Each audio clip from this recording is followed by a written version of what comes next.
وہ رات کو کھانا کھانے میں مصروف تھا جب سکندر عثمان اور طیبہ آ گئے تھے۔ ان دونوں کے چہرے سطے ہوئے تھے۔ سالار اطمینان سے کھانا کھاتا رہا۔ وہ دونوں اس سے مخاطب کیے بغیر اس کے پاس سے گزر کر چلے گئے تھے۔ کھانا ختم کر کے میرے کمرے میں آؤ، سکندر عثمان نے جاتے جاتے اس سے کہا تھا۔ سالار نے جواب دینے کے بجائے فروٹ رائفل اپنی پلیٹ میں نکال لی۔ 15 منٹ بعد جب وہ ان کے کمرے میں گیا تو اس نے سکندر کو کمرے میں ٹہلتے ہوئے پایا، جبکہ طیبہ فکر مندی کے عالم میں صوفے پر بیٹھی ہوئی تھی۔ پاپا، آپ نے بلوایا تھا؟ سالار نے اندر داخل ہوتے ہوئے کہا۔ بیٹھو، پھر تمہیں بتاتا ہوں کیوں بلوایا ہے۔ سکندر عثمان نے اسے دیکھتے ہی ٹہلنا بند کر دیا۔ وہ بڑے اطمینان سے طیبہ کے برابر بیٹھ گیا۔ امامہ کہاں ہے؟ سکندر نے لمحہ ضائع کیے بغیر پوچھا۔ کون امامہ؟ اس کی جگہ کوئی اور ہوتا تو اس کے چہرے پر تھوڑی سی گھبراہٹ ضرور ہوتی، مگر وہ اپنے نام کا ایک ہی تھا۔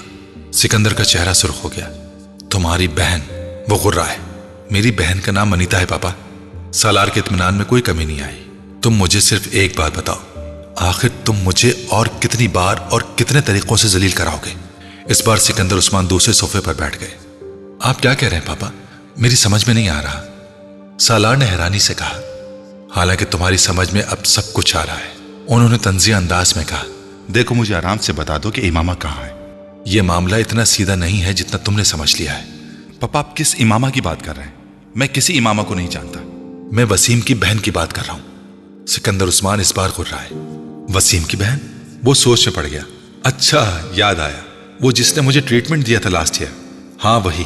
اب چونکہ تمہاری یادداشت واپس آ گئی ہے، اس لیے مجھے یہ بھی بتا دو کہ وہ کہاں ہے۔ پاپا، وہ اپنے گھر میں ہوگی یا میڈیکل کالج کے ہاسٹل میں؟ میرا اس سے کیا تعلق؟ اس نے حیرانی سے سکندر سے کہا۔ اس کے باپ نے تمہارے خلاف اپنی بیٹی کے اغوا کا کیس کروا دیا ہے۔ میرے خلاف؟ I don't believe it. میرا امامہ سے کیا تعلق ہے؟ اس نے پرسکون لہجے اور بے تاثر چہرے کے ساتھ کہا۔ یہی تو میں جاننا چاہتا ہوں کہ تمہارا اس سے کیا تعلق ہے۔ پاپا، میں اس کو جانتا تک نہیں ہوں، ایک دو بار کے علاوہ میں اس سے ملا تک نہیں۔ پھر اس کے اغوا سے میرا کیا تعلق؟ اور مجھے تو یہ بھی نہیں پتا کہ وہ اغوا ہو گئی ہے۔ سالار، اب ایکٹنگ بند کر دو، مجھے بتا دو وہ بچی کہاں ہے۔ میں نے ہاشم مبین سے وعدہ کیا ہے کہ میں ان کی بیٹی تک ان کو پہنچاؤں گا، تو آپ اپنا وعدہ پورا کریں۔ اگر ان کی بیٹی کو ان تک پہنچا سکتے ہیں تو ضرور پہنچائیے، مگر مجھے کیوں ڈسٹرب کر رہے ہیں؟ اس بار سالار نے ناگواری سے کہا۔ دیکھو سالار، تمہارے اور امامہ کے درمیان اگر کسی بھی قسم کی انڈرسٹینڈنگ ہے تو ہم اس معاملے کو حل کر لیں گے۔ میں خود اس کے ساتھ تمہاری شادی کرا دوں گا۔ تم فی الحال یہ بتاؤ کہ وہ کہاں ہے۔ سکندر عثمان نے اس بار اپنے لہجے میں تبدیلی لاتے ہوئے کہا۔ For God sake papa, stop it. کون سی انڈرسٹینڈنگ؟ کیسی شادی؟ میری کسی کے ساتھ انڈرسٹینڈنگ ہوتی تو میں اسے اغوا کروں گا، اور میں انڈرسٹینڈنگ ڈیولپ کروں گا امامہ جیسی لڑکی کے ساتھ؟ وہ میری ٹائپ ہے؟ اس بار سالار نے بلند آواز میں کہا۔ تو پھر وہ تم پر اس کے اغوا کا الزام کیوں لگا رہے؟ یہ آپ ان سے پوچھیں، مجھ سے کیوں پوچھ رہے ہیں؟ اس نے ناگواری سے جواب دیا۔ آج ہاشم مبین کہہ رہے ہیں، کل کوئی اور آ کر کہے گا، اور پھر آپ مجھ پر چلانا شروع کر دیں گے۔ میں نے آپ کو بتایا کہ میں سو رہا تھا جب پولیس آ کر باہر کھڑی ہو گئی، اور اب آپ آ گئے ہیں اور آتے ہی مجھ پر۔ مجھے تو یہ تک نہیں پتا کہ وسیم کی بہن اغوا ہوئی ہے یا نہیں۔ آخر وہ لوگ مجھ پر الزام کیوں لگا رہے ہیں؟ کیا ثبوت ہے ان کے پاس کہ میں نے ان کی بیٹی کو اغوا کیا ہے؟ اور بالفرض میں نے اغوا بھی کیا ہے تو کیا میں یہاں اپنے گھر بیٹھا رہوں گا؟ مجھے اس وقت اس لڑکی کے ساتھ ہونا چاہیے۔ سالار تلخی سے بولتا رہا۔ مجھے ایس پی سے تمہارے کیس کی تفصیلات کا پتہ چلا ہے، پھر میں نے کراچی میں ہاشم مبین کو فون کیا۔ وہ مجھ سے بات کرنے پر تیار نہیں تھا، مجھے اس سے بات کرنے کے لیے منتیں کرنا پڑی۔ اس نے مجھے تمہارے بارے میں بتایا، اس کی بیٹی رات کو غائب ہوئی ہے، اور تم بھی رات کو گئے ہو اور صبح آئے ہو۔ تو پاپا، اس میں اغوا کہاں سے آ گیا؟ پہلی بات تو یہ کہ میں رات کو کہیں نہیں گیا، اور دوسری بات یہ کہ اغوا کرنے کے لیے کسی کے گھر جا کر لڑکی کو زبردستی لے جانا ضروری ہے، اور میں کسی کے گھر نہیں گیا۔ ہاشم مبین کے چوکیدار نے رات کو تمہیں جاتے اور صبح آتے دیکھا ہے۔ اس کا چوکیدار جھوٹا ہے، سالار نے بلند آواز میں کہا۔ میرے چوکیدار نے تمہیں رات کو ایک لڑکی کو کار میں لے جاتے دیکھا ہے، سکندر نے دانت پیستے ہوئے کہا۔ سالار چند لمحے کچھ بول نہ سکا۔ سکندر یقیناً گھر آتے ہی چوکیدار سے بات کر چکے تھے۔ وہ میری ایک فرینڈ تھی جسے میں گھر چھوڑنے گیا تھا، اس نے طیبہ کو دیکھتے ہوئے کہا۔ کون ہے وہ فرینڈ؟ اس کا نام پتہ بتاؤ۔ سوری پاپا، میں نہیں بتا سکتا، اٹس پرسنل۔ یہاں اسلام آباد چھوڑنے گئے تھے؟ ہاں۔ تم اسے لاہور چھوڑ کر آئے ہو، ایس پی نے مجھے خود بتایا ہے۔ تم 4 ناکوں سے گزرے ہو، چاروں پر تمہارا نمبر نوٹ کیا گیا ہے۔ راستے میں تم نے ایک سروس اسٹیشن پر رک کر گاڑی چیک کروائی ہے، اس لڑکی کے ساتھ وہاں کھانا کھایا ہے۔ سکندر نے سروس اسٹیشن اور ہوٹل کا نام بتاتے ہوئے کہا۔ سالار کچھ دیر سکندر کو دیکھتا رہا، مگر اس نے کچھ بھی نہیں کہا۔ ایس پی نے مجھے یہ سب کچھ خود بتایا ہے، اس نے بھی ہاشم مبین کو یہ سب کچھ نہیں بتایا ہے۔